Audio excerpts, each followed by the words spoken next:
Olá amigos, paz seja convosco. Chegamos aí na leitura 1107, leitura aí do Guia do Estudo da Palavra de Deus. Estamos discorrendo nesse quarto e último trimestre do ano sobre temas do Evangelho de João. O título de hoje, A Cura do Cego, parte 1. Leia João capítulo 9, do verso 1 ao verso 16. O que os discípulos achavam ser a causa da cegueira daquele homem? E como Jesus corrigiu essas crenças falsas? Bom, os discípulos estavam atribuindo a cegueira a algum pecado do homem ou algum pecado geracional, né? Ou seja, que seus pais pudessem haver cometido. No entanto, Jesus os corrigiu que não podemos atribuir doenças a consequências de pecado. Isso não pode ser uma regra, né? Vimos isso na lição número 13, né, do terceiro trimestre, a respeito disso. Até a minha resposta lá foi exatamente essa: não podemos atribuir isso como uma regra, que doença é a respeito de consequência, né, melhor dizendo, de pecado. Os discípulos estabeleceram uma ligação entre a doença e pecado, por causa de várias passagens do Antigo Testamento que apontavam nessa direção.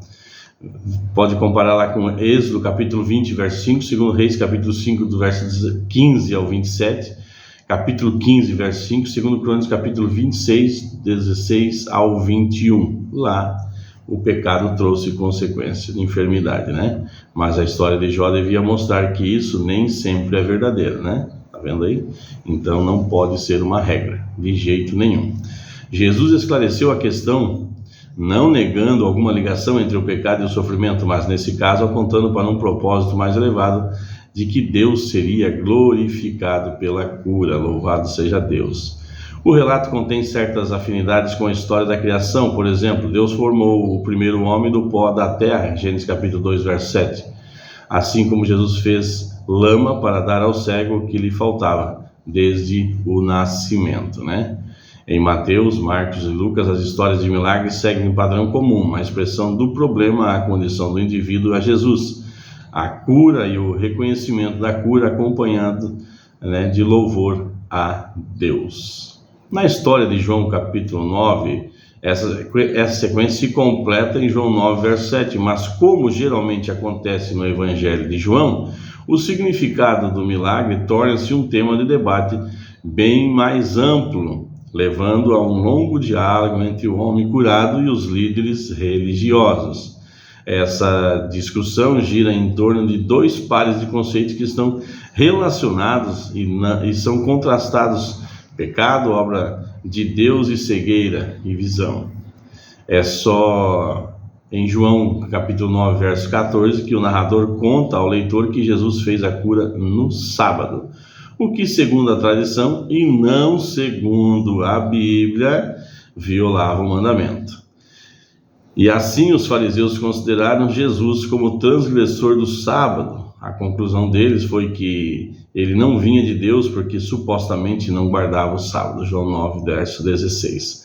Mas outras pessoas acharam, né, acharam inquietante que um pecador pudesse fazer sinais como aqueles. Se Jesus não vinha de Deus, como que ele poderia fazer, né, tais sinais, né? A discussão estava longe de terminar, mas já surgia uma divisão.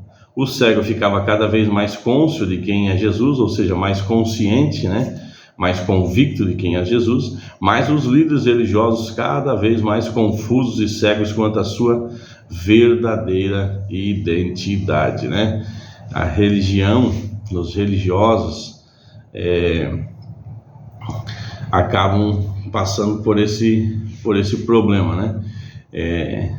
Não que eles não queiram fazer a coisa certa, mas atribuem tanto as regras como o correto a fazer, que acabam esquecendo de viver o sobrenatural de Deus, né?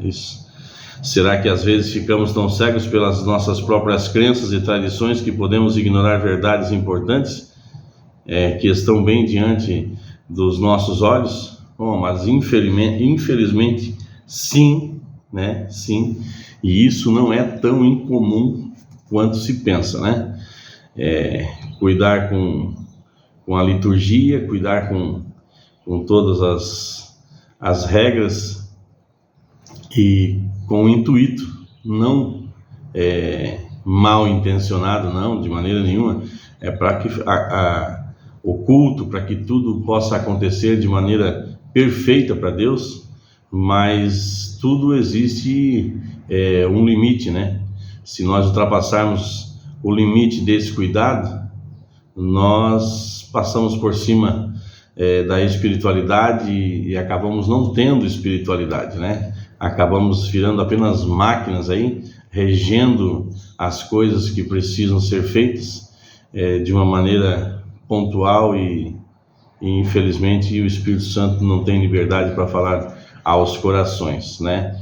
Há quem diga que chorar vem de emoção, né? Então isso, nós até não batemos palmas, algumas igrejas não batem palma porque é emoção e pode bater palma pelo pregador e não para Jesus, mas precisamos ter cuidado, porque na palavra de Deus diz que eu derramarei o meu espírito sobre onde? Sobre toda a carne. Nós precisamos meditar na palavra de Deus, em toda a palavra de Deus, né? E não só em alguns pontos. Amém, amados? Louvado seja Deus. Vamos orar? Pai amado que estás nos céus, obrigado pela tua palavra, né? Que nos rege, Senhor.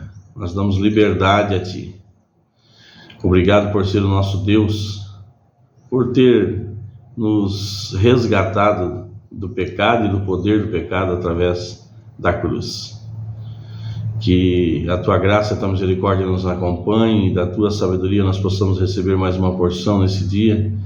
Que tudo quanto venhamos fazer, Senhor, possamos colocar a ti em primeiro lugar, porque a ti a honra, o poder e a glória para sempre, em nome de Jesus. Amém. Abraço, meus amigos, abraço aos nossos amiguinhos e lembre-se, curtam, compartilhem, inscreva-se no canal, ative as notificações, né?